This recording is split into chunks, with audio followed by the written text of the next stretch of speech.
All right, welcome to Seize the Moment podcast. And today we have a very special guest. We have Tom Morris. He's a former professor of philosophy at the University of Notre Dame and founder of the Morris Institute for Human Values. Tom is one of the world's top public philosophers and pioneering business thinkers. He's the author of over 30 groundbreaking books and is a legendary speaker whose electrifying talks reengage people around their deepest values and reignite their passion for work and life. As of summer 2021, he's also offering consulting and advising services to a few executive clients, and his newest book on business and life is called Plato's Lemonade Stand, Stirring Change into Something Great. Welcome, Tom. Hey, thanks. It's great to be with you, Alan and Leon. I got to say right away, I totally love you guys. When I discovered this podcast and got the invitation to be on it, for crying out loud, I decided, okay, I'm gonna go back and research you guys. So I've been sampling previous podcasts. I started with podcast number 1. Wow. The flow states. I loved it because both you guys were sort of halfway out of frame most of the time, right? Yeah. And you guys were cracking yourselves up constantly, which I loved. It reminded me of when I was a young musician and I did my first demo tape, and we had laid down the music tracks. And then me and my 2 best friends, we were around a microphone to sing the lyrics, the first song. And so they point to us and all of a sudden we start singing. We got 2 words in and we cracked ourselves up so bad. It took us about 15 minutes to get over it so we could get serious and sing. But you guys were that way in podcast number 1. And you did Mihai Csikszentmihalyi, the concept of flow. Yep. Yeah. And he just passed, we just lost him. Yeah. And people, and he called himself Mike so that the rest of us could pronounce his name, right? But everybody said how gentle he was and how humble he was. And I mean, not surprisingly, he was a guy who lived in flow, right? Yep. And when I heard some of the testimonials this week to him, I remembered a short poem by Samuel Minash, which I'll quote in full. A pot poured out fulfills its spout. And here was a guy who was being poured out in flow into other people's lives for a very long time. And look how he's affected you and me and so many other people. So just a quick testimonial, quick shout out to Mike. Oh, and by the way, our first ever guest was actually the guy who you just published, William Irwin. No, come on. Yeah, he was our first guest, in May 2019 with Little Siddhartha. Bill Irwin was our first ever guest. Yep. That's really so. He wanted me to publish a Little Siddhartha, but it's before I kind of formed my publishing imprint for other people as well as myself. And I kind of didn't know how to do it then, but I loved the book, so I was kind of frustrated I couldn't participate in it. But yeah, that's an awesome project. I'm glad you had him on. Yeah, wow, and that's actually really interesting. Yeah, so Little Siddhartha is probably one of my top 10 books. I love that book. So, and Siddhartha itself was obviously a classic. But what was so interesting about that book is he was able just to pick up from the story, and it really honestly felt like Hermann Hesse wrote it. Yeah, it really did. It was really authentic, And speaking of the concept of flow, it really flowed with that original look at the ideas. And I met Bill because of that and philosophy series, right? Seinfeld in philosophy, The Simpsons in philosophy, all that stuff. So I was driving in a car once with my son, and he was in high school or first year in college, and he said, "You need to do a book for that and philosophy series." I said, "What? On what?" And he said, "Superheroes. Why don't you do one called Superheroes in Philosophy?" And I said, well, I haven't read superhero comics since I was a teenager. Is there philosophy in the superhero? And he said, "Are you kidding me?" He starts going through all these philosophical, justice and vigilantism and what do you do with power and responsibility and all this stuff.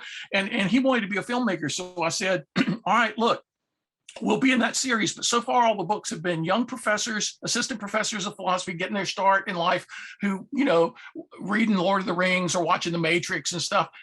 If I do this, I want you to do it with me. We want to do it together. And I will get all the philosophers, but you got a new job because in all the previous and philosophy books, they haven't had the creators themselves writing about their stuff. So I want to get the great comic book guys, the main Superman guy, the main Batman guy, the main spot. I want to get these guys writing essays about their own characters. Wow. And I want to get some senior philosophers as well as younger philosophers. and let's try to make this happen. And so we did, and we launched it at Comic-Con in San Diego with 100,000 crazy people wearing costumes. And to get these people doing philosophy was just awesome. Wow. And thanks to Bill Irwin. Wow. And these were the creators of the comic books? Yeah, we got the creators of the comic books to join with us philosophers, and we got like I say, the top Superman guy, the guy who was doing also Smallville on TV at the time. We got the top one of my favorite Batman writers. We got one of the oldest Batman writers. We got just unbelievable. So we had this huge attendance at our panel discussion at Comic-Con because everybody wanted to see all these famous guys who had agreed to do philosophy, and they had agreed to do it. Just like when I wrote my book about Harry Potter, if Harry Potter ran General Electric, nobody really appreciated that J.K. Rowling was a classics major and she really knows ancient philosophy and she built it into her stories, and nobody was talking about that, and everybody was talking about Potter and the wands and the spells and the magic and the creatures, but nobody's talking about the philosophy. So when these guys heard we were going to talk about the philosophy, they were so excited because likewise in comic books, it's like, okay, Superman versus Spider-Man, who's going to win? It's all that kind of stuff amongst the aficionados. And we were talking about the real ideas. And so they got super excited about it. Wow. No, I mean, this is great for public philosophy. I mean, there's even, since we're on the topic, a new movie came out, an animated film. It's called Injustice. It has Superman in there, Batman, all these characters. Essentially, it's a story about what would happen if Superman, the one who's heralded as the symbol of being like what's best in us, what if he turned evil? What would that be like? What kind, what if he wanted to make sure crime stopped? What would he do? Would he become tyrannical and that kind of thing? And then you kind of see the flow of where that went, and it was actually kind of scary. Superman really actually became totalitarian kind of dictator. Wow. Yeah. So that's a project for our time, isn't it? I mean, it's funny you mentioned that because I just finished a book that it's taken me 20 years to write. I mean, good thing I didn't start it now at age 69, right? But I started it 20 years ago, and I call it, it's my agent's pitching it to publishers right now. It's called The Frankenstein Factor: Monster Success and Massive Failure. And I used Mary Shelley's book, Frankenstein, and her other book, one of her other books that nobody knows about, but it's about a virus in the 21st century that wipes out everybody. I mean, can you believe it? It's called The Last Man. And I use her ideas in those two books to frame ideas from Gilgamesh and Beowulf, the Iliad, the Odyssey, the Aeneid, Moby Dick, Don Quixote, Sinclair Lewis, some of Sinclair Lewis's books, sort of world wisdom about how really talented and really powerful people can end up unleashing into the world monsters they can't control. And what you just said about Superman, I mean, it's a great thing about this. I mean, how do we know that talent and power are going to be used for good, right? You give somebody who's really smart, who has a lot of talent, sometimes you give them power and you get the opposite of what you hope for. So that's very cool. I wrote that down. I'm going to try to check that one out. Yeah, it's interesting because it starts out with good intentions, right? Yeah. But somehow it goes down this path nobody saw coming, right? Yeah. Wait, so what happened? I was going to say, so did Victor Frankenstein. He started out with decent intentions. I just want to do something big. I want to go someplace no scientist has ever gone before. I want to do something nobody has ever managed to accomplish, kind of the ultimate act of creation. I want to create a person who can be a creator. I want to do this great thing. And of course, now confronting, AI and robotics and all this kind of stuff, Frankenstein is taking on a new meaning as a cautionary tale. For everybody. So I'm hoping the next book I publish will help people kind of think through. I use it kind of a threefold thing: motives, means, and methods. If a smart person, talented person, uses the wrong motives, means, and methods, things can go awfully, terribly wrong. And we see that all around us, right? I mean, Mark Zuckerberg never wanted to take down democracy around the world. He wanted to help people get dates, He had perfectly good intentions to start with. So how does this play out in people's lives? Maybe I'll come back sometime. We can talk about that when that book's out. Yeah, absolutely. Yeah. So let's talk about this current book, right? So All right, I let's want talk about so I want to start off reading a blurb from Tom's book, and then we could talk about why change is so scary. So Yeah. Tom wrote, we sometimes wish we could slow or even stop the incessant flurry of transition and alteration in the world around us. Because, and this is our third beginning fact, change is often scary. But in light of what we've just seen about change, this can initially seem to be a puzzle. We're usually not frightened by pervasive things, persistent things, or anything that's happening all around us all the time. We're typically more afraid of the surprising, shocking, eerily unusual, disturbingly novel, or unparalleled phenomenon. I love that. Okay, so Tom, what is it about change that's so scary for us, right? Because like if we think about the world just on the bigger picture, I mean, we're always changing, right? So fluctuations are always a part of our lives. So how come as human beings, we're just naturally so resistant to it? Yeah, that was a puzzle for me, right? Because you've posed it really well. We're surrounded by this stuff, and usually we're not scared by stuff that's going on all the time everywhere, constantly. Right. But usually we don't use. When I first got interested in this project, and maybe we'll talk about that too, but when I first got interested in this project, I tried to find out what the great philosophers had written about change, of course, because that's the book I was going to write. It was almost impossible to find a book called Change, by some great philosopher, or an essay or titled that. Right. Often we don't use the label itself, except for something really big. It's almost like, fish probably don't have a word for water, right? Mm-hmm. Birds may not have a word for air. We don't have a word for change. We don't use our word for change because it's so pervasive, but it's like when we do, it's because it's something really big. And when it's something really big, it's something really disruptive. And when it's something really disruptive, it opens the Pandora's box to uncertainty. And that probably is the fear of all fears, the fear behind every other fear. And it's cool that I was writing a novel. I wrote 8 novels a few years ago. I never intended to write a novel. My wife said, I asked her once, you ever think I'll write a novel? And she said, no. And I said, why you say that? She said, you pay no attention. And I said, what do you mean? She said, you don't pay attention to life. You're an idea guy. You don't pay attention to what's going on around you. And so I paid no attention to her, and I wrote 8 novels, but only because it came to me as a movie playing in my head, guys. I mean, it was like I was sitting at breakfast one morning, and this movie starts playing in my head, and I'm seeing this old man and this young boy, and they're sitting in the desert. It turns out to be Egypt in 1934. And I run upstairs to where I'm sitting right now. I start typing. And for 5 years, the movie played in my head most every day. And I wrote these 8 novels of over 1 million words. And at one point in the first book, the old man, my Gandalf, my Dumbledore, my wise old man, the teacher I always needed, he says to his nephew, who just turned 13, who's really worried about something that's getting ready to happen because of all the uncertainty involved. The old man says to him, have you ever considered the possibility that uncertainty is a gift? And when I heard my character say that, I thought, what? I mean, uncertainty produces anxiety and fear, and, it's something we don't like. And it occurred to me on my morning walk this morning that throughout all of human history, a lot of people have embraced the gods as a way to tame uncertainty. But maybe the gods want to tame us instead.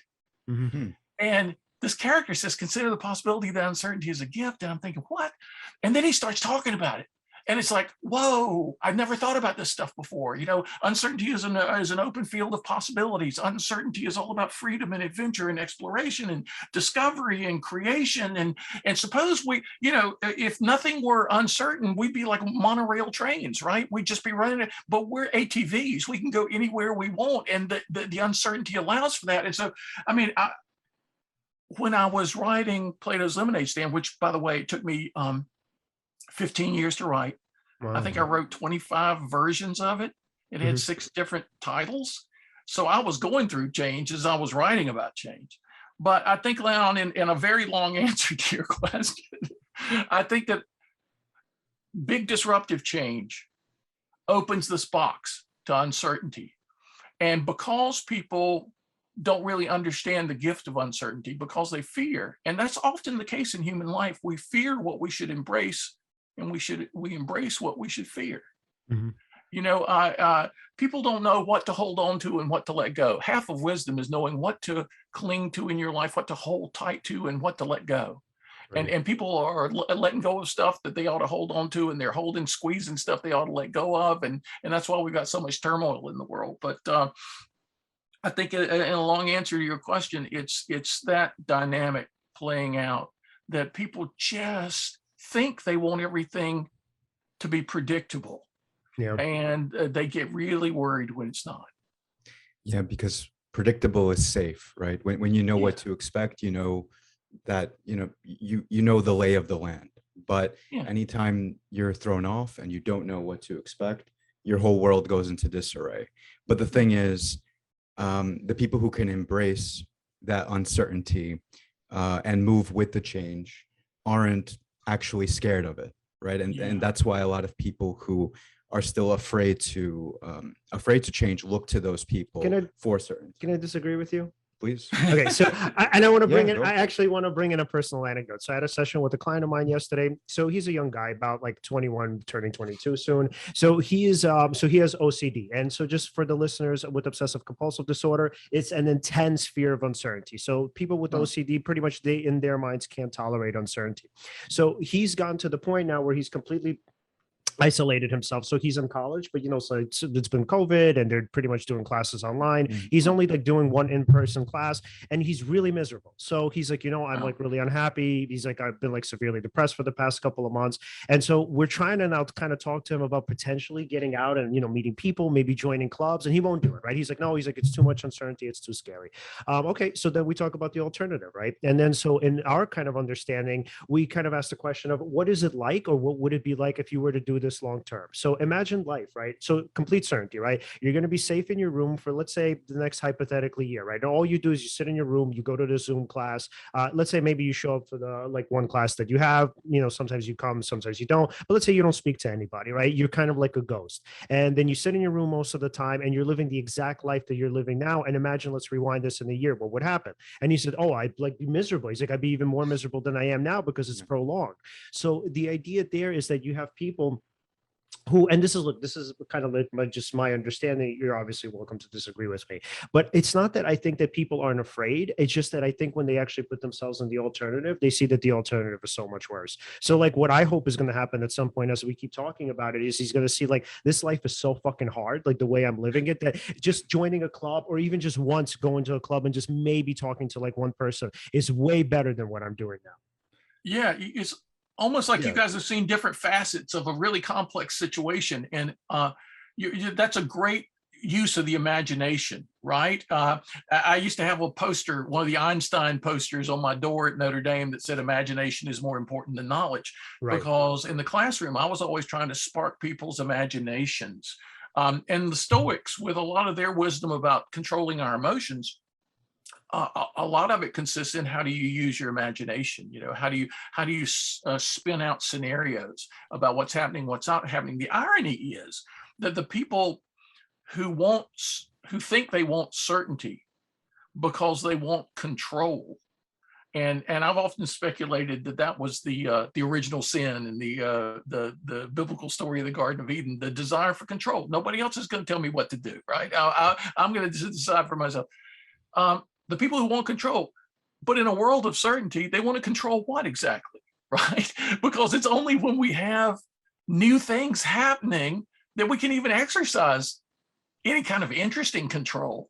If everything is predictable, if everything is laid out, let's take scientific determinism, a Laplacian universe to its extreme. And what kind of control do you have in that? You have no control whatsoever. It's only in this world where we've got this, we've got these quantum fields with stuff bubbling up through, the probabilities and the uncaused. The randomness. Yeah, there's where you can exercise control that will give you a sense of agency, a sense of creativity. So this is interesting stuff, isn't it? Yeah, right. And back to the Stoics, right? I mean, you can't necessarily control circumstances, but you can control how you react to them. Right. Right. So that's something that you do have control over. So even if you are faced with things that that are novel to you, right, you can always sort of rely on that. If you're in the moment, you have faith right, in yourself and in your faculties, Yep. that you can make it through I these new love that. I love it. circumstances. By the way, just I don't want to get too off topic here, but there's like a new interesting area of psychological and psychiatric research where there's this field called deep brain stimulation. And then so for what they do is they pretty much implant the chip in you, and you can actually control this chip with your phone. So like it literally, yeah, you could control the electrical stimulation and the impulses to your brain. Was it go to your amygdala or something? Yes. Yeah. So what's so cool about that is, speaking of confidence, right? And I really want to touch on this in the philosophical context too. So what we see, what doctors see, is that essentially people with severe OCD, it's not really about certainty. So uncertainty per se is not the main issue. The issue is the lack of confidence. Going back to the stoical response, right? It's the lack of the belief that I can respond well and I can respond effectively to all of the uncertainty and all of the randomness in my world. So it's like, it's not so much that that I want to have like, let's say, a sense of safety or certainty, because, it makes me feel better about life, or, going back to that distinction, this is the life that I think is best for me. No. It's just, I'm not able to tolerate the other life because I'm just incapable of doing so. See, that's very insightful. It's funny. I've in my career as a philosopher, I've known a lot of championship athletes in various sports, and one thing I've noticed about them is they have this thing about confidence. They bring their confidence to their circumstances, whereas most of us depend on our circumstances to give us confidence, right? Absolutely. And the Stoics had this. I got interested in the Stoics back in the 90s, and before it was a thing, somebody actually asked me to write a book about the Stoics. I thought, really? Because I love the Stoics, but I didn't think anybody else cared back then, But maybe I've got a copy right here, a little product placement, The Stoic Art of Living. So this is way before the wave of interest in Stoicism, right? And apparently, according to the president of the International Association of Stoics, or whatever it was called in the 90s, he said, man, you've discovered aspects of the Stoics that I'd never thought about. I said, really? He said, yeah, for example, you have this idea of natural joy that there it is in the Stoic writings, but I'd never noticed it before, because I was always about the Stoics, let's control our emotions. Let's control our emotions, let's dampen things down. Don't get too excited. Don't get too depressed, just kind of even keel, all this. But he said, you gave me the sense that the Stoics were all about peeling back anything that would keep us from our natural joy. And he said, there's this other thing. Like I had this attitude that the Stoics are about, okay, two kinds of things in the world: things we can affect or control, things we can't affect and control. Forget about the things we can't control or affect, and just concentrate on the things we can. But the cool thing that a lot of people haven't noticed in the Stoics is this idea that once you do focus on the things you can control, which is very little, you begin to expand the circle. And you begin to increase the things you can control and the things you can influence, which is more important than the thing, because you'll never control a lot, but you can influence a lot. And so you can expand the circle. And so the Stoics weren't about hunkering down, philosophical anesthesia, a protective shield around us so that we're not disturbed by anything. They were actually about empowering us if we take them right. Oh, yeah, I love that. And so that's actually a concept that I use too, kind of in my sessions, where I tell people that it's not, yes, there's so many things that you can't control, but you can actually try to influence. So it's not black and white. It's not like, and I don't really necessarily, so I don't want to say I disagree with the Stoic conception, because I don't, but I think there's nuance there. So if anything, it's not, here's the things that I can't control, here's the thing that I can control. There's more to it than that. Here's the thing I can't control, here's the thing I can't, and here's the thing that I can try to influence. So there's this kind of. Absolutely. Because, and there's a concept of power.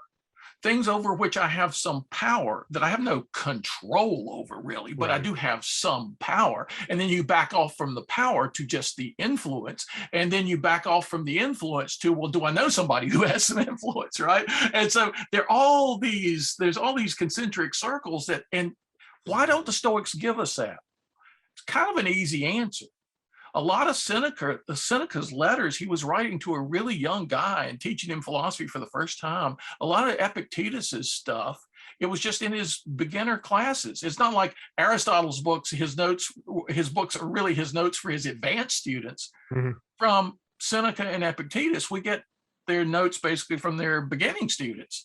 And Arian writes down Epictetus's stuff, and Arian was kind of a beginning student and at the time. And then Marcus Aurelius, he's kind of busy as emperor of Rome, right? So he's writing these notes at nighttime, before he goes to bed. What have I learned today? And he's not giving us the most nuanced account of everything possible, but he's wanting to get us started. Right. Well, yeah, I love that. Yeah, because I think I mean, maybe this is just my own kind of misunderstanding, but it does seem like when people look, I don't want to be too critical, so I'm going to hesitate to say this, but Stoic philosophers do seem a little bit rigid, and it does kind of seem like when they, when they put forth these treaties, they're like, yeah, well, this is just the world, the way the world is, and you read it, and you're like, yeah, this is great, it makes sense. But I think one of the major criticisms, and rightfully so, that's hurled against them is literally that simplicity, that it's way too simple, that there's much more nuance to life than the way it's presented. So with Stoical thinking, I definitely think there's a lot of utility to it, but like you said, I really think of it more as a starting point than an end one. Yeah, right. If you think of it as a starting point, then it's fine. You can start from simplicity just to get certain basic ideas in play. For example, no man can be in the same river twice, for he's not the same man, and it's not the same river, right? So going back to what we were talking about at the beginning, like change is the only constant, right? There's change is always happening. So you can glean something like that from there. And then what do you do with it? How do you use it, right? That's the thing. And I mean, we're like reading Epictetus, for example. Let's don't pick on these guys too much, but Epictetus is like, if your son dies, you should react to that emotionally exactly the same way you would if a guy across town, his son dies, right? Because it's the same thing. Somebody who came into the world to die has died. So you're not in terrible grief and all torn up about some guy across town, his son died. Well, you should react to your son dying the same way. And so I write in the Stoic Art of Living, and I said, whoa, slow down. Maybe grief, like many emotions, has a cognitive dimension. And if you don't grieve the death of someone you love, you are not acknowledging the value of that person in your life.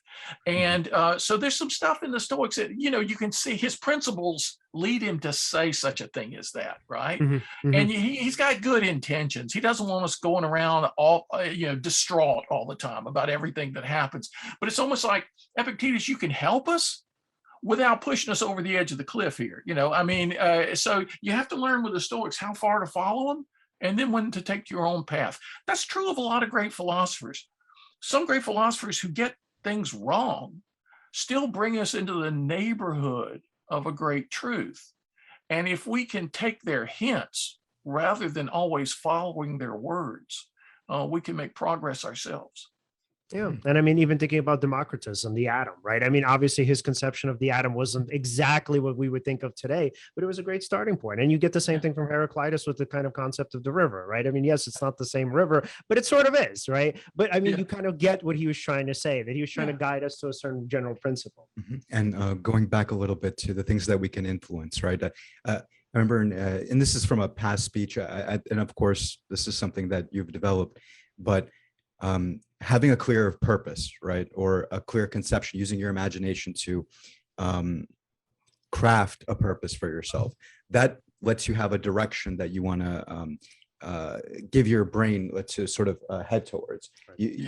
Essentially, forgive me for using this term, I know you're not probably familiar with this, but like your reticular activation system, like the things that you notice automatically based on what you believe and what you imagine. It's interesting what directions you can take yourself in if you not manipulate, but you adjust what your beliefs about the world are. That's right. It is interesting, right? So Aristotle had this conception, using a term from archery, kind of the big sport and military activity of his time, the idea of a telos, a target, a bullseye. That we are all teleological beings. We need a target. We need a bullseye. We need something to aim at. And the motivational speakers of the past 150 years have kind of seen the tip of the iceberg of what that's all about. They've said, oh, good. Yeah. You don't want your life to be aimless. You want to have an aim. You want a goal. You want something to shoot for. That makes sense. So set goals. Everybody should set goals. But what you're talking about, Alan, it goes so much deeper. Whether it's you use Gestalt theory or whether you use, there are various different approaches to this about how, if you imagine, not just set with your intellect, but also with your imagination, you have a vivid vision of what you'd like to see happen. You begin to notice things all around you that you wouldn't have noticed before, things that might serve you in your quest for this goal, or else correct you to set a different goal instead. But you begin, it's like, I had once when I was a philosophy professor, I decided I wanted a convertible. I wanted to buy a convertible. And philosophy professors can't afford convertibles, but I wanted one, so I started getting literature, and I liked at the time a Saab convertible. That was an odd thing. You don't see a lot of them at the time, but so I got the brochures, I got all the brochures, glossy brochures. I'm thinking about a Saab convertible. And then all of a sudden in South Bend, Indiana, it's as if Saab convertibles are popping up at stoplights all over town. I'm saying, what is going on? I was seeing all these Saab convertibles. Well, of course, I was noticing things that had been around me already all the time, but I had been thinking about a Saab convertible. Ultimately, I decided not to buy it because in South Bend, Indiana, they have about 5 convertible worthy days a year, and I could test drive on those days. Mm-hmm. But it gave me a great example about how, I got a clear conception of something. Your life starts to organize itself. And it's like, whoa, what's going on here? It used to be that motivational guys would say, write down your goals. My wife actually had a class in phys ed at UNC Chapel Hill, where the instructor said, you guys, your problem is you have no goals. You got to write down goals. Get a little piece of paper, write down some goals. Your goals will come true. He said, everybody's kind of rolling their eyes. But after class, she sees people with little pieces of paper with things like BMW written on it, just in case, you don't know. But the magic is not writing down goals. The magic is using the clear borders of language to articulate, to clarify the discipline of language, to clarify what might be vague and murky thoughts. Whether you talk through goals with a friend, whether you write them down, whatever, but it's the conceptualization that has this tremendous power on what we then begin to notice. And that in times of change is really important too. A lot of people in times of change, like the OCD, a guy in his room, they hunker down. They go into the storm shelter, right, till the storm passes. But it's the people who begin to set goals. And people think, well, how can I set goals in a time of change? Because my goals are going to be stable and the environment's constantly changing. Well, no, I mean, your goals don't have to be engraved in marble, right? Write them in an erasable pencil, but they get you noticing things.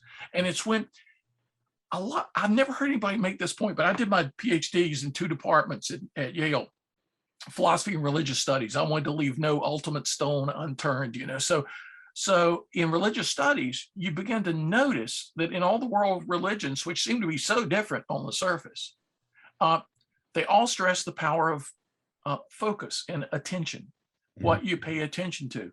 And one of the best books I've ever read on ethics, Iris Murdoch, a little book, she wrote this little book called The Sovereignty of Good. And she said, all the modern discussion of ethics focuses on the choice, the decision. I got to do this or I do this. Which one do I take? She said, most of the moral life is about what you pay attention to each and every day, what you notice, what you value. You're building up structures of value that when time for a decision comes, more times than not, it's already made. All you've got to do is discover how this structure of values applies to this situation. But it's all about what you pay attention to. And if you have no goals, you just kind of randomly pay attention in the world, or you kind of don't. A theology professor I had at Yale is a famous guy, Hans Fry. I went into his office once, and he said to me, Tom, I think most people suck the foam off the beer of life and never drink the beer itself. And I said, Hans, what do you mean? He said, man, people live superficially. Spirituality is about depth. And so is philosophy. It's about not just skimming the surface, not just sucking off the foam. It's about drinking deep of the beer itself. I said, okay, I made the right choice to be a philosopher then. Wow. And I like it because something else that you've said before is vague thoughts can't give you specific results, right? And a lot of people, even when they first hear about this kind of thing, the power of the mind, the power of imagination, what you can do if you truly start setting these goals. A lot of times they don't know that you have to be very, very specific. So this way you know kind of where you want to head. And of course you can upgrade it as time goes on. And I know, by the way, even goal setting or imagining what you see for yourself is just like an element of what might lead you towards success. Right. Absolutely. Well, look at you guys in this podcast, right? When you had a goal. Presumably at some point you said, let's do a podcast, right?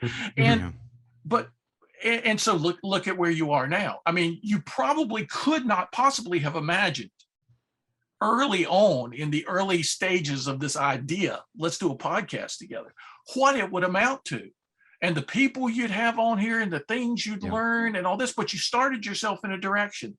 You set yourself on a journey. You put yourself on a path, and then look what happens. I just really, really, really hurt for all the people in the world who don't do that, who don't put themselves on a path, and who just kind of wander lost. It's such a powerful thing in our lives. Oh man. So, I mean, I hope I can ask this question. It's a little bit more personal because I want to go back to your other book about the oasis within. So, oh, yeah. And obviously no pressure to answer this question, but I definitely am curious. So you said right now, it's kind of sad that like other people aren't experiencing these things, right? But then you write this book about a mentor, right? A mentor who obviously guides this child to, I'm assuming, these kind of experiences where you kind of put yourself out into the world, you get recognition for your efforts, and you're pretty much accepted and praised and adored for, whatever your contribution is. So do you feel like it was, do you think that in writing that book, because you said before that it was kind of like the mentor that you didn't have, do you feel like in some way it was difficult for you to get to that point because you weren't able to find a mentor that was able to do that for you? And, the bigger question here is, I wonder if anybody can really do that without a mentor. Oh, yeah. That's a very great question. I mean, here's a funny thing. I grew up in a difficult household. I was an only child, and nobody in my family had ever gone to college. So my mother told me there's no money for college. So, figure out what kind of job you want. I got a scholarship, a letter in the mail. I've been nominated for a Moorhead Scholarship. We kind of had to ask somebody, what's a Moorhead Scholarship? It was a free ride to Chapel Hill, to UNC Chapel Hill. And because I was a Moorhead Scholar, I ended up having a free ride to Yale for 6 years for 2 PhDs, And so it was unbelievable. But I grew up in a house where my mother had been raised in an orphanage. Even though her mother was alive, she was put in an orphanage. Oh. And she didn't know how to be a mother from age 6 to age 16. And my dad and my mother have this really difficult relationship, and my mother was like only criticizing me all the time as I was growing up, and never giving me any praise or anything like that. Except one time I wrote a letter to John Kennedy and Jackie Kennedy during the presidency. I drew cartoons for their kids, for their 2 kids, and I got a letter from the White House I was in first grade, third grade. I was in third grade. I got a letter from the White House from Letitia Baldridge, Mrs. Kennedy's social secretary, thanking me for my drawings, for Caroline and John, saying how much the kids had enjoyed the drawings and how much Mrs. Kennedy had enjoyed the drawings. And before, I didn't know, my mother gave this letter to the principal of my school, and they called an assembly, and the principal of my school read the letter from Mrs. Kennedy to me, from Letitia Baldridge to me. And that was the first word of praise my mother ever uttered to me, maybe the last as well. And so I had this difficult to please mom. And I didn't realize until my late 50s that had created in me a kind of need to please people, a need to be successful, a need to be, which was a good thing in a lot of ways, but it was oppressive in other ways too. At my whole career at Notre Dame, I never walked down a hallway, I don't think. I was always jogging, was always in a hurry. Everything was urgent, right? And I just had to do great stuff. Well, I ended up deciding at the age of 58 or 59, I'm gonna go see a good therapist and find out how my childhood has affected me as an adult. And so I went through 2 years, pretty intense therapy, and it was hard, and it was painful, and it was awesome. That opened the door to the most creative period I've had in my life ever since then. And it was shortly after that I started writing these novels. And the therapist, actually, it was while I was still finishing up with this great therapist. And he said to me, "Oh, your old man, Ali, is the father you always wanted to have." Because he's the wise old man. So people say to me, "Oh, you're Ali," right? In all these stories. I mean, they're 8 novels. "You're Ali." I said, "No, most of the time I'm Waleed. I'm the kid. I'm learning. Ali's taught me stuff I never even thought about." And it was going through what Plato told us to do, right? Self-examination. The unexamined life is not worth living. How many years had I preached that without actually really doing it? digging to the core, thinking just a little bit of self-knowledge was fine. No, it's a lifetime deep dive. And only when I did that was I liberated to go through the most creative period of my life, which I'm still in. And I think to myself, why couldn't I have done this in my 20s, in my 30s, right? Because in philosophy of religion, which was my specialty at Notre Dame, people kept saying, how do you know the next big thing before anybody else? You always know the next big topic. You're the first guy to write before anybody else picks up on it. And I said, I don't know, it's just this thing in my family. My father was that way. His mother was that way. This uncanny ability to know stuff. And I think I've always had that, but the creative use of it came when I kind of got these blockages out of my life, right? And so then I get asked to accompany a bank is being bought by a bigger bank. And I'd spoken to the smaller bank twice for all their executives. True Success, if Aristotle ran General Motors, one of them calls me and says, one of the top executives calls me and says, hey, we got a real morale problem. We're being bought by this bigger bank. On the day of the sale, our boss, the guy who's hired you a couple times already, he gets $20 million. But on the day of the sale, where he gets $20 million, the rest of us don't know if we're going to have a job. Because that big bank, they have 9,000 credit card people. Our bank is all about credit cards, and we've got 6,000 credit card people. We know they're not going to end up with 15,000 credit card people. So nobody thinks they're going to have a job. Morale has plummeted. Productivity has plummeted. Everybody's depressed. Have you ever written about change? Have you ever spoken on change? I said, no, I never have. Well, could you figure out how to help us deal with this big change? And I said, okay, let me give it a shot. And so that's what led to the book, Plato's Lemonade Stand. But it was at this period of my time where I had just opened myself up to a new level of understanding and creativity that I was able to be helpful to these people. And I gave a talk, 45-minute talk called The Art of Change, and to 750 top executives of this company. And I started getting deluged with emails. People said, you changed everything in that room that day. You changed the whole morale and attitude of this whole company. This is awesome. We still don't know if we're going to have a job, but now we're not worried about it because you've equipped us to deal with the uncertainties we face. Right. And then, so practically speaking, then what is that equipment, right? What do the ancient philosophers have to teach us about change? Well, that's what I always think in terms of philosophical ideas. I mean, when I'm not doing strict metaphysics and epistemology and stuff like that, when I'm doing like what we're doing now, which sometimes I call philosophical anthropology, right? Philosophy on the human condition. Yep. I'm always trying to discover tools people can use, and tools that have this twofold aspect. On the one hand, they're really simple, but on the other hand, they're really powerful. I think the best tools are that way. They're simple, but they're powerful. Give me a tool that's complicated and you can't do much with it. It's not going to be very interesting. But I want one that's simple and you can do a lot with it.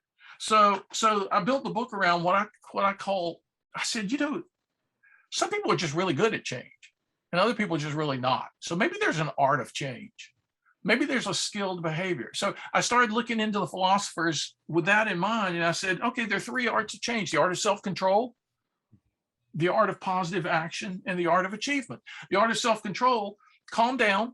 Something happens, don't rush to judgment. Don't rush to judgment. First thing, that's what everybody does. Everybody rushes to judgment. This is terrible. This is awful. This is the worst thing ever. I mean, how often have we said that and it's turned out to be totally different from what we thought, right? Or this is great. This is awesome. Best thing ever happened. Said by every lottery winner ever who's broke 5 years later. So it's like, let's just slow down. Don't rush to judgment. Secondly, value the right things. If you value the wrong things, good change is going to upset you, right? So value the right thing. Okay, well, what does that mean? So you have to figure that out. Use your imagination well. When a big change happens, the imagination runs out of control. Everybody's doing worst case scenario stuff. It's like, oh, this, and it's not just rushing to judgment. It's rushing to judgment on steroids when the imagination gets involved. I mean, I tell a story in the book about my family wanted to get a gas grill. And they always wanted, so I never wanted a gas grill. I read articles about how dangerous propane is. Propane is colorless and odorless, and it can kill you in minutes, and it's like brain cells, the damage, destroys brain. And so I didn't want to get, my wife wanted a gas grill. So she knows I'm not really handy. So she bought it, got the guys to put it together at Sears and to deliver it, fully assembled, right? And so the guys come up in the truck and they put the gas grill in the backyard, we tell them what it is. And then they bring this propane tank and they said, we're not allowed to connect we're not allowed by law to connect the propane tank before we bring it in the truck, you know.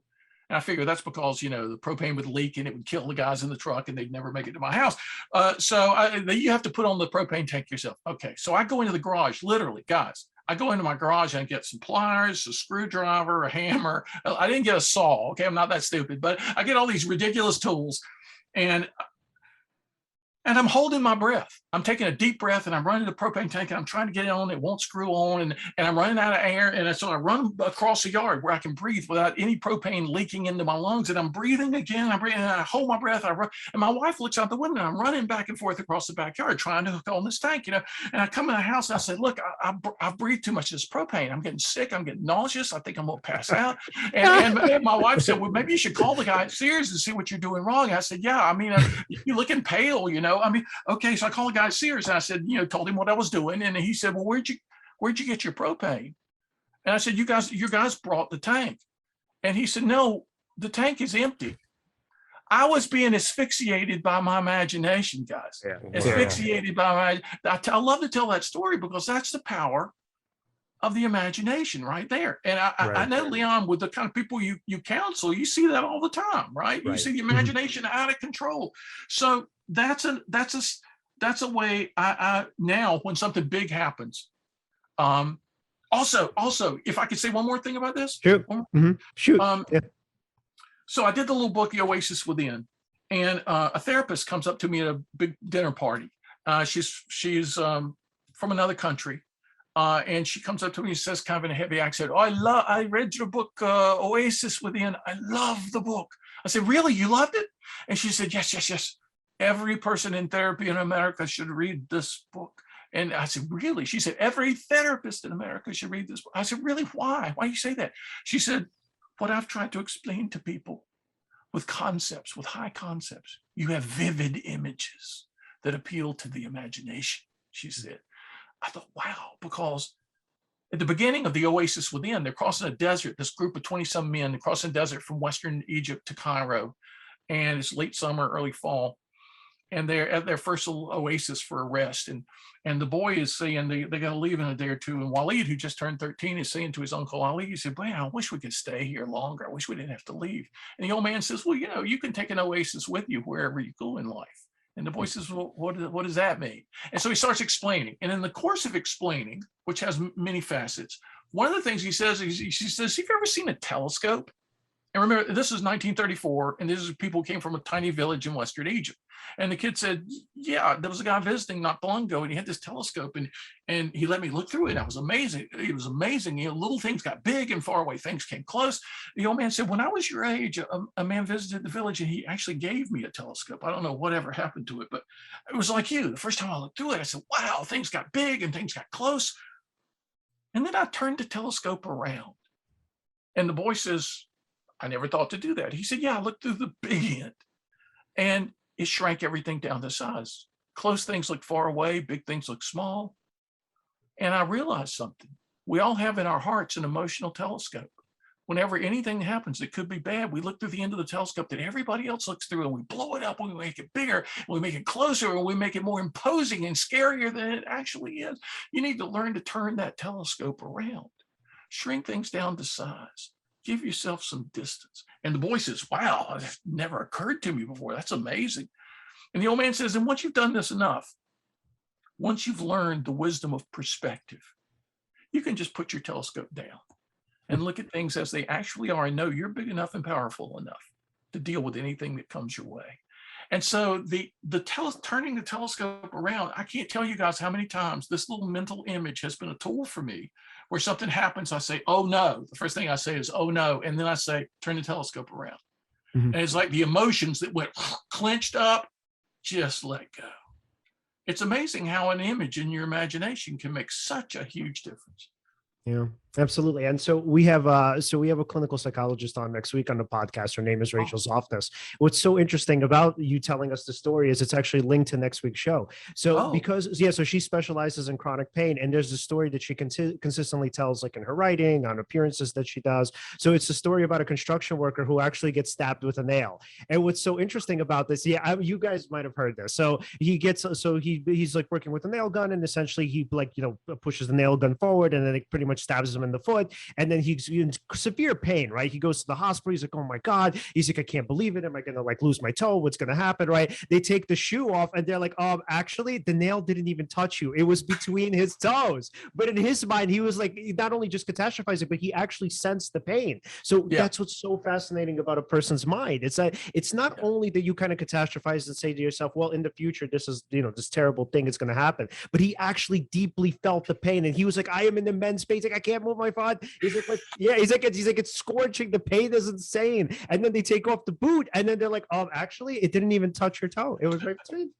Truth is stranger than fiction, right? I mean, you wouldn't make this up, right? My wife was a dental hygienist when I was in graduate school, and she had patients who would yell in pain before she had actually touched them. So exactly the same thing, it's the anticipation.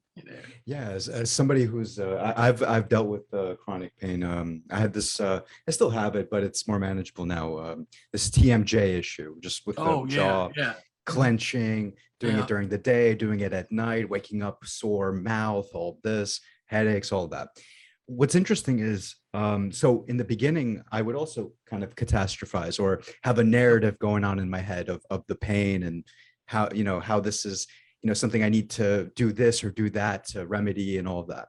But when I stopped kind of identifying with that story, when I started to be more or less present to the moment, just taking it as it comes, it wasn't as bad.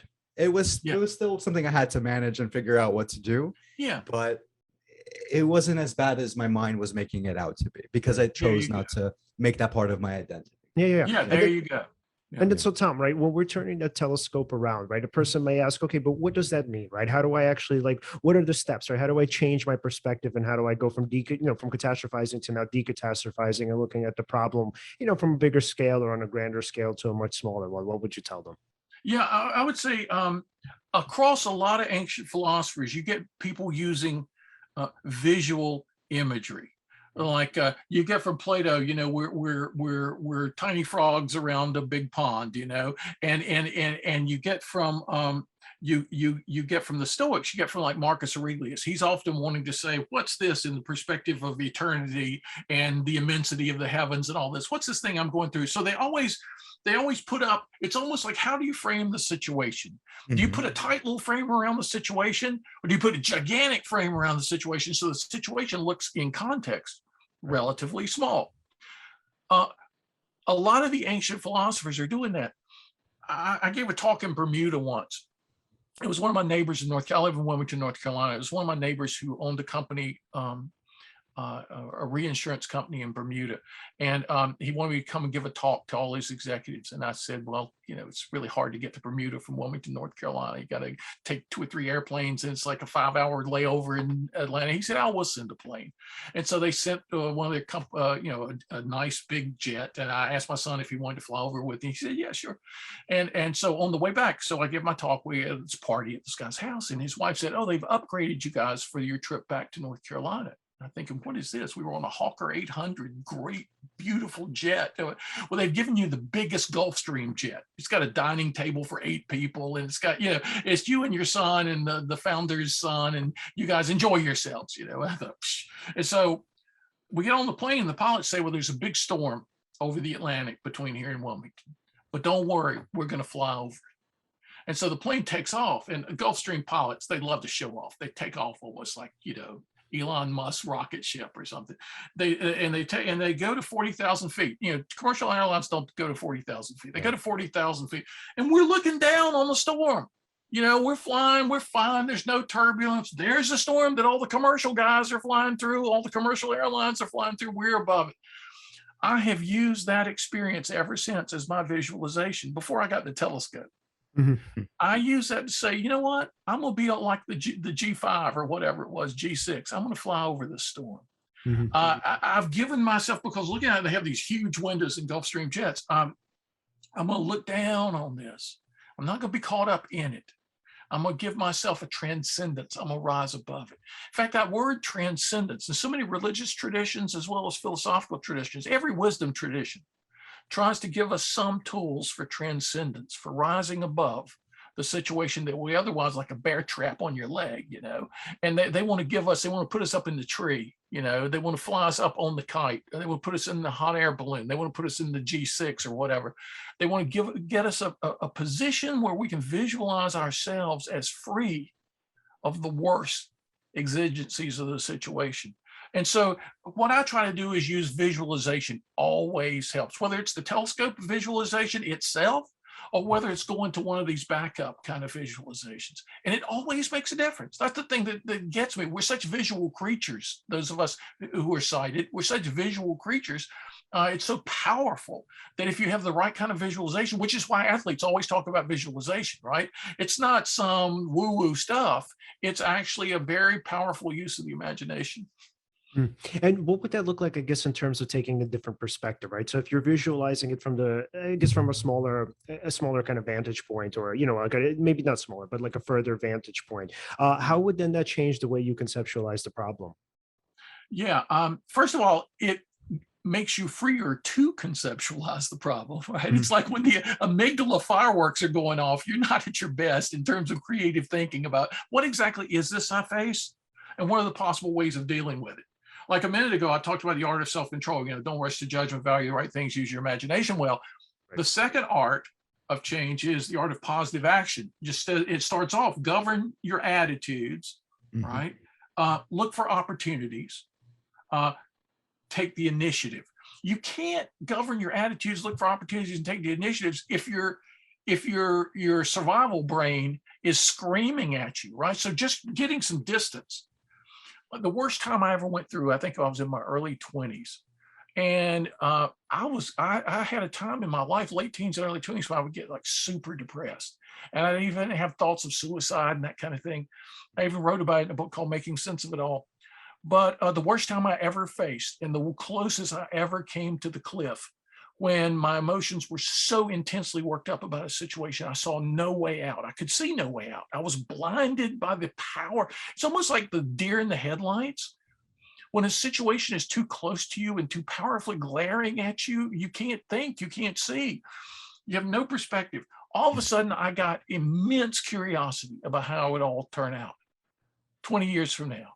How is this? Because it looked like a situation that couldn't possibly turn out except disastrously.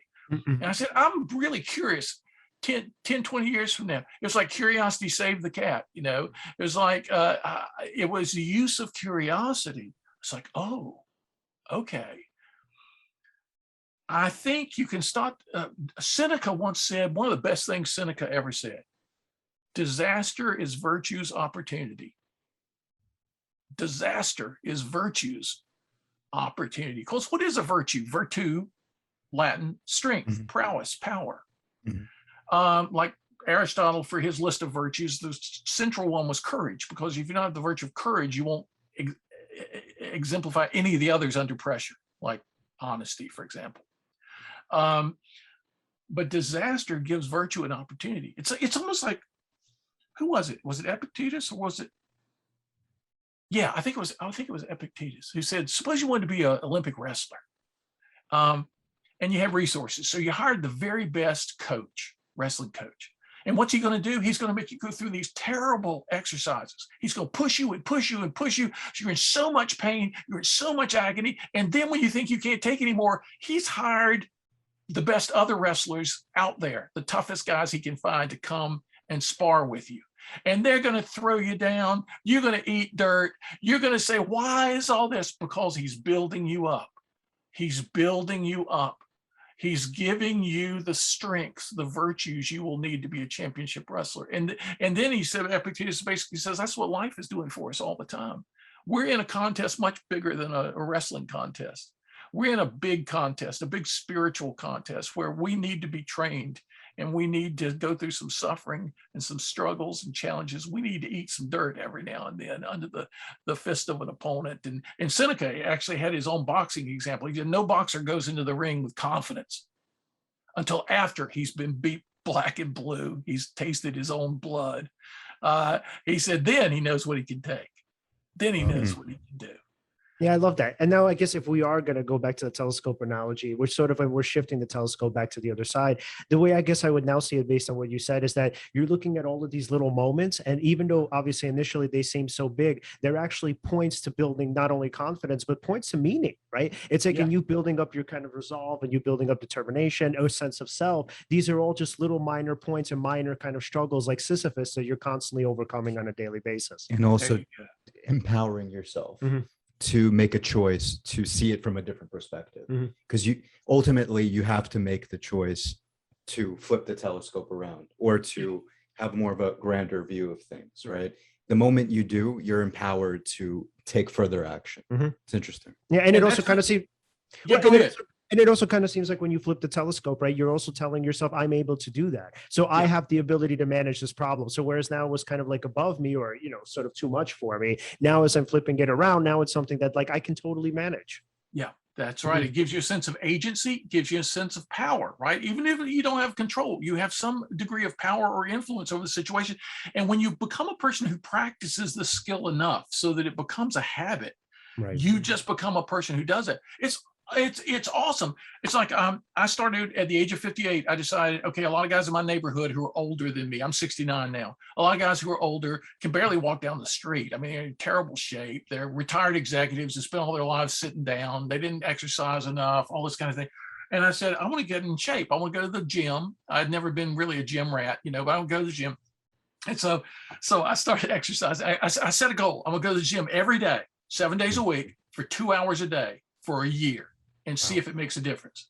And I did exactly that. And so I seen a guy about my age one day on the bench press. I'd never done bench press before, never. And so I see a guy in bench press. He's about my age. He's got, like, I count the weights. He's got 85 pounds. It's a Smith machine, so it's kind of guiding the things, but it's plates put on there. And so he leaves it on when he walks away. He doesn't do what he's supposed to do. He's put his weights back. So I say, okay, maybe I'm gonna try that. And so I did like 5 lifts, and I go to 10. It's 85 pounds, including the bar. Okay. And so I do that the next day and the next day and the next day. And somebody says, you're not supposed to do this every day. They see me and they should give yourself a break a couple of days. Okay. And so a guy comes up to me and he says to me, and he turns out to be the best shape of any guy I've ever met in my life. He's 10 years younger than me. He says, you make more noise than anybody else in this gym. And I said, what do you mean? And he said, you're the only guy in this gym who's really trying. When he said you make more noise than anybody else in the gym, I said, you should hear me get out of bed in the morning and walk to the bathroom. I mean, I decided I want to make my noise in here rather than there because I was stiff. I felt like an old man at the age of 58. So he said, I want to be your workout partner. I said, why? He said, you're the only guy in here who's really trying. Plus, you can lift more than 85 pounds. I've seen you do this, but let's put on 10 more pounds right now. Okay, let's do it. And next day, 10 more pounds. 2 days later, 10 more pounds. Okay, a couple of days later, you're looking strong today. I think you need to put on more weight. And so this guy is coming to me every day. I see you, he said, as lifting a whole lot more than this. Let's put on a little bit more. And so we do this for years. At the age of 63, I'm benching 315 pounds. Wow. Now, I had started at 85 pounds thinking maybe I'll get up to 150. It wouldn't even occurred to me. That's the thing about goals. That's the other side of goal setting. If somebody said to me, you need to, at age 58, see me with 85 pounds. Here's your goal, Tom, 315 pounds. That would have been just stupid. Why don't you just say lift a Buick instead? I mean, I'm not lifting 350, but I set these incremental goals. By this guy using my imagination, I see you doing more than this. I think you could do, and he's building my confidence, right? He's suggesting things I wouldn't have thought of. And he's, consistency. This guy's name is Don. He's so consistent. One day the weather forecast was terrible and we finished a hard workout. And he says, I'll see you in here tomorrow. I said, well, it's supposed to rain.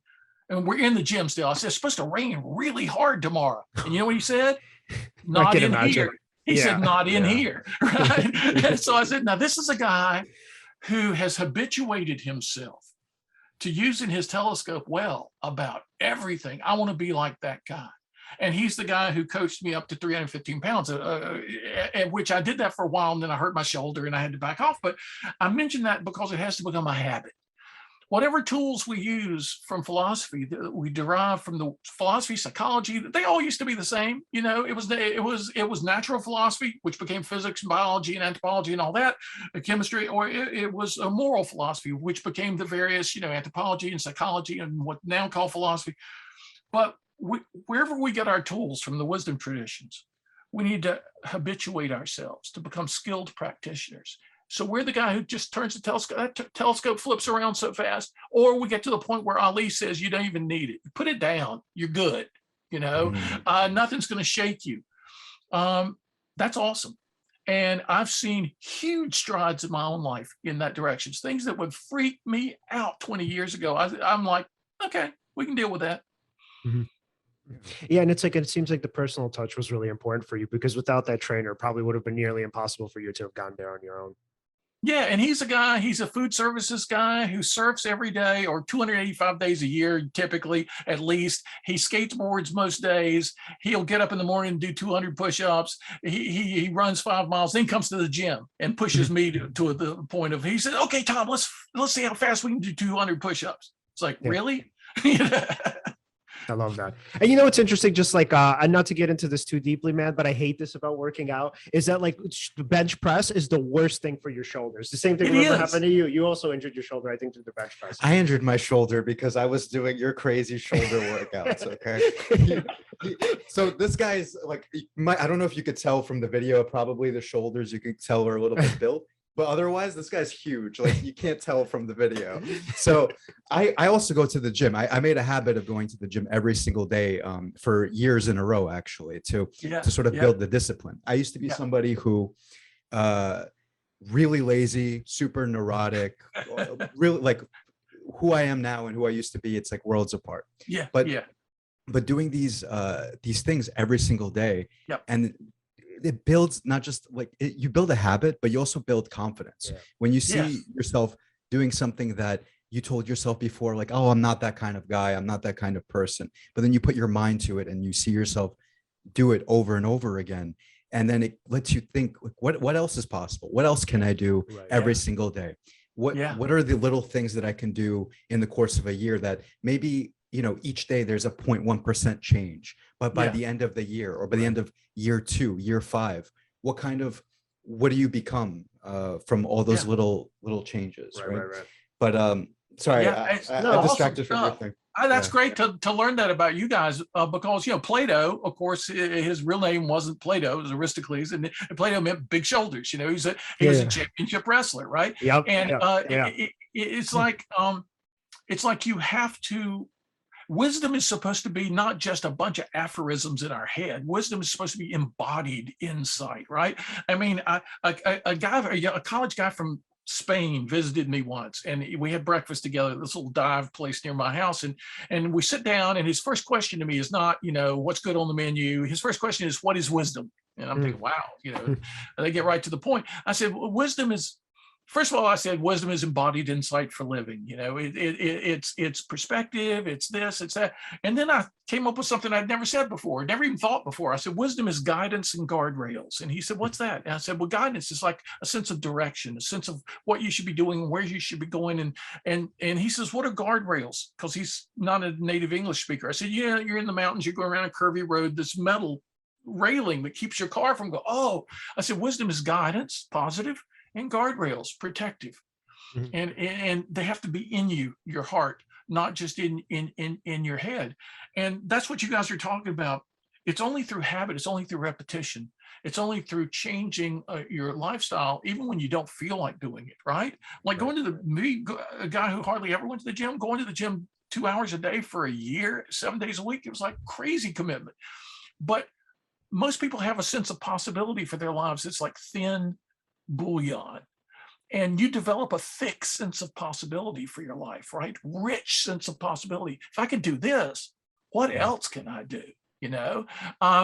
And you know, I'm not going to go into the level of hype of all the motivational guys who say, if you could do that, you could do anything, you know, dream it, you can do it. Yeah, no, I'm sorry, I'm not going to outdunk, you know, the current NBA players at my age of 69. But guess what? The future is much richer than most people think. Possibility is much richer, and you deal with change much better if you can come to understand that. I love that. Wow, man. I think that's such a like wonderful endpoint too. Like that was perfect. And by the way, that is probably the best definition of wisdom I've ever heard. Oh, good. Thank you. Thank you. Because you can look for a definition of wisdom, and everybody uses the word, but nobody really defines it. And when you try to define it, it's kind of hard. You know, you have to kind of really work at it. And that's what I've come up with, that just seems to me to capture the fact that you can't say he's a wise man who lives like a fool. You can't say that about anybody. You could say he's got a lot of wise sayings, you know, he says a lot of smart things, but wisdom is the kind of thing that's got to be embodied. And there's the yin and the yang of it. There's that guidance and the guardrails, you know, so it's an awesome thing. It's helped me, you know. Yeah, absolutely. All right, Alan, final questions for Tom before we go, man. Oh, yes. If we wanted to follow your work, where could we find you? Oh yeah, come to Tom V as in Victor, my middle name, Tom V Morris at AOL. Well, tomvmorris.com. Come to the website, tomvmorris.com. You can follow me. You can click the little things to follow me on Twitter, on Facebook, on LinkedIn, on I think Instagram is on there. My email is on there. If a viewer has any questions, I encourage people to write me. I love getting questions, you know. And I try to post almost every morning a short philosophical thought about something.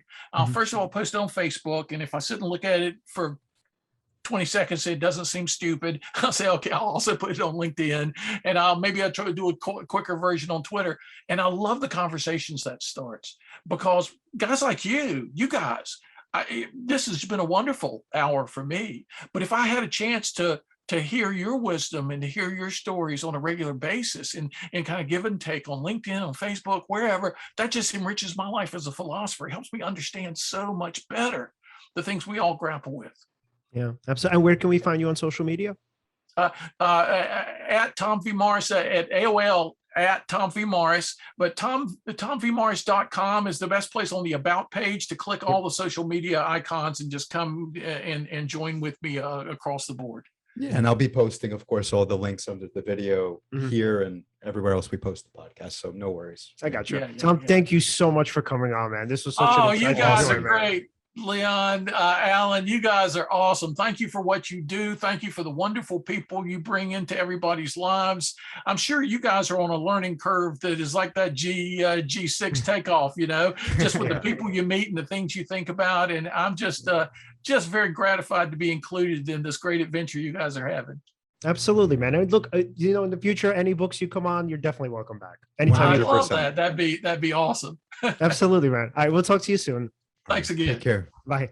You too. Okay. I got to say. Epic. Awesome. Yeah. Like really awesome. So guys, if you want to follow us at Seize the Moment Podcast on Facebook and on Instagram, and at Seize_podcast on Twitter. Like, subscribe, hit the bell. And guys, thanks so much for watching again. This is Tom's book, Plato's Lemonade Stand. It's available on Amazon, and you can go to his website for more information. See you guys next time.